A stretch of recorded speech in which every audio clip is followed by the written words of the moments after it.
loving husband, a dedicated father, a close friend, a talented musician, and a compassionate advocate for equality. My mom brought Jay home and introduced us as her friend, and we made spaghetti together. That was our first dinner we ever made. My 18th birthday, it was a very improvised party.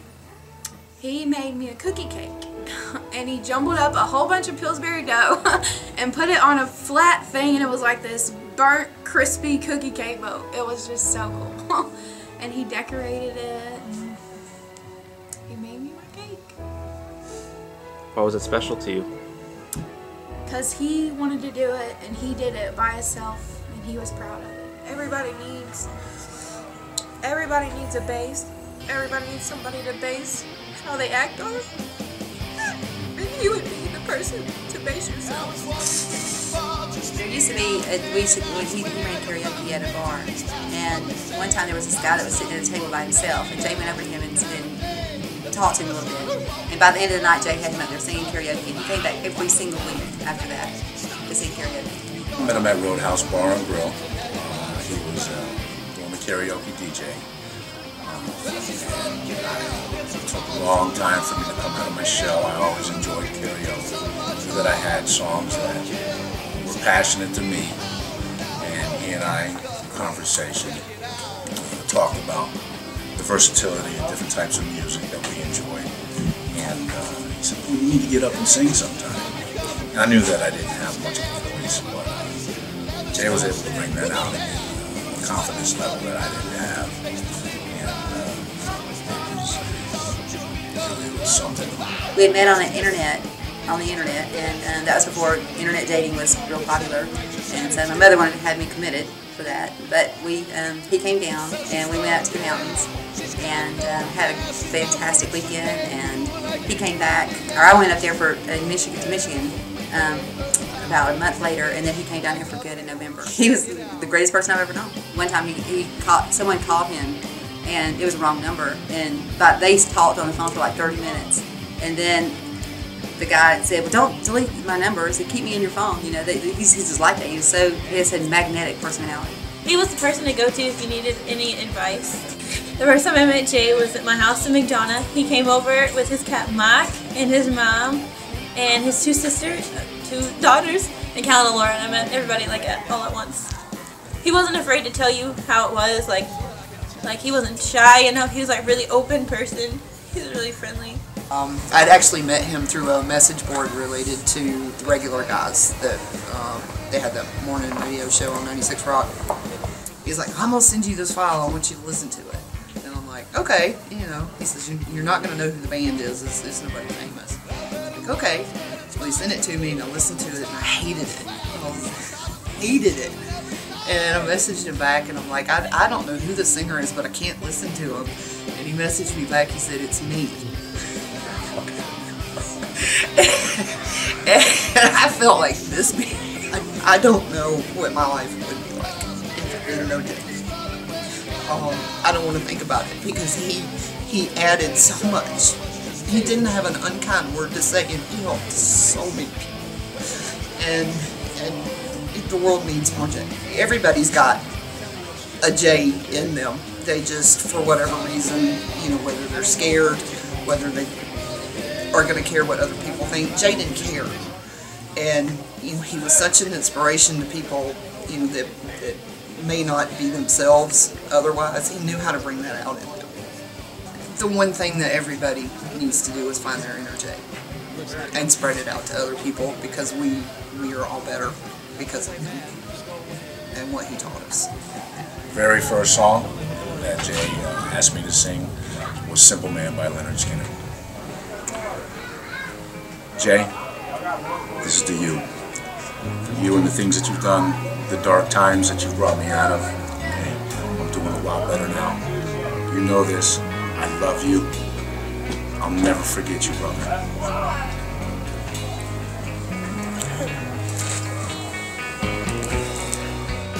In one word, you know, it's hard to do, but I'd say brother, plain and simple. He wasn't family, but he was. You know, BJ and a group of people my new girlfriend, who was now my wife at the time, decided she was going to introduce me to a bunch of her friends at a camp out party. So we show up at this location, and I've never talked to these people at all. Walk in. One of the first people to meet was Jay. People will always say, Jay never met a stranger. Because Jay didn't look at everybody as a stranger, he looked at everybody as a new friend to be had. He'd walk away to go to the bathroom in a bar and be gone for an hour and come back with a new phone number of somebody he just met at the bar.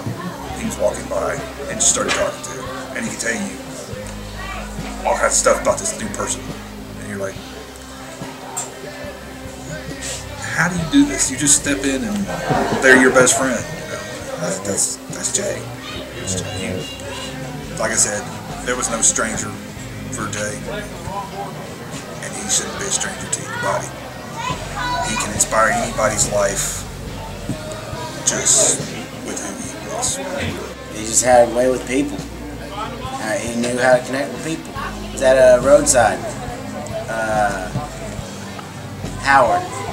Howard was just kind of there with a couple friends, and next thing you know, Jay goes talking to him. And next thing you know, Howard's at our house, at his house that weekend. Playing cornhole, singing karaoke, having a good time. We were champions in cornhole. That was our thing. Nobody could go against us. That was our thing.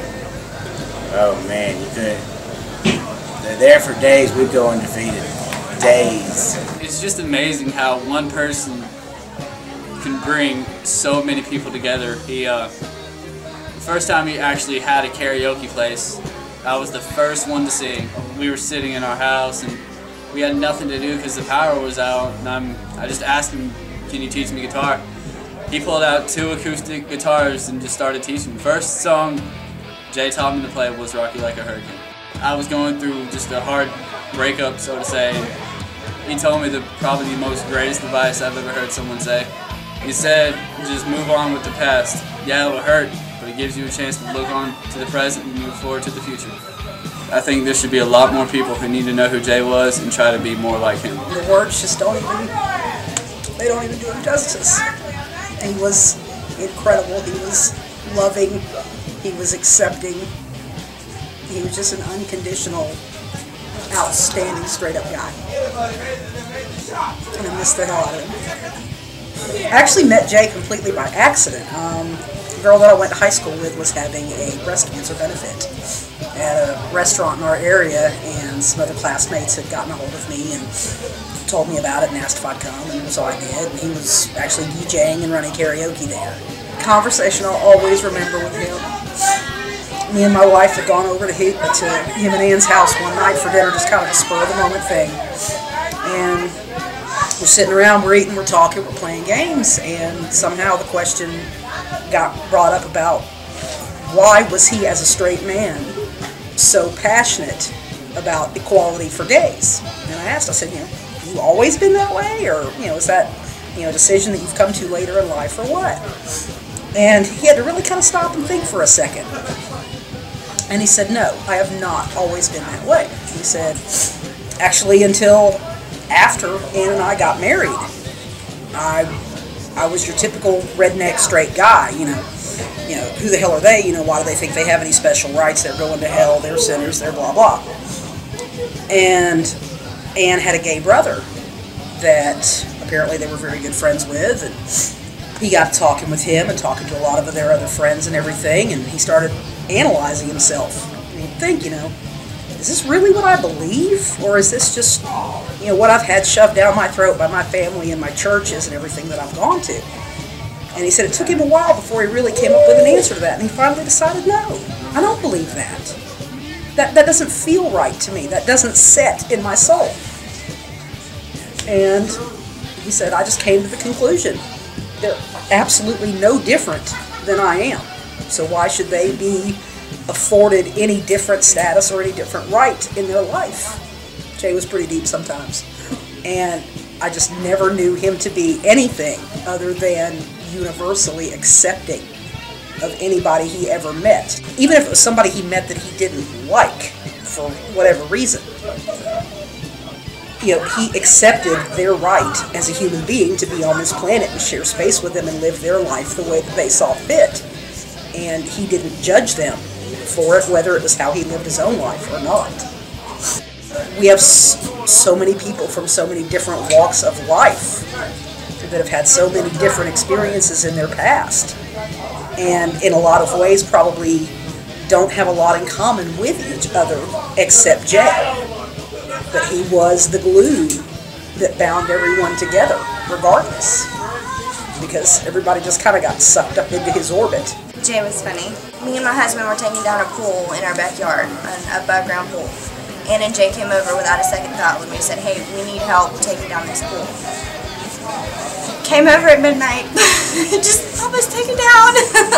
You could make a book about Jay's life and about how he would help somebody out over here, just randomly pull over to help a guy change his tire, or just say hi to somebody in a grocery line. And so many people could learn to be so much nicer in this world just from Jay. He just told me, he said, don't be scared. And I was nervous at first. He said, don't be scared. Do what you gotta do. Suck it up. And just do what you gotta do. Just go for it. And shine. And that's what he was all about. He was just such a role model. I know Jay because I was actually going on my first date with my wife, and we went to a karaoke spot. He was the DJ there. I was doing a contest, and Jay was hosting, and I brought Jose with me, and Jay just welcomed him with open arms, and that was the beginning of our relationship right there. Because of Jay, we're together now. Jay brought us together, definitely. To sum it up, there was no one, and there is no one, that is like him in any way. From caring, loving, forgiving, and just accepting. It's how he was. Jay is a prime example of how people should be.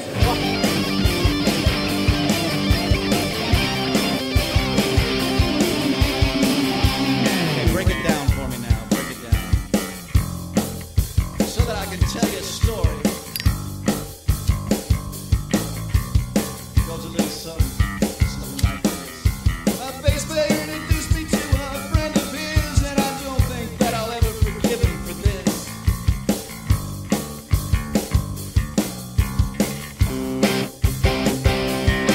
I met her once, met her twice, met her one more time. I swear the girl was hot, but she was human every night.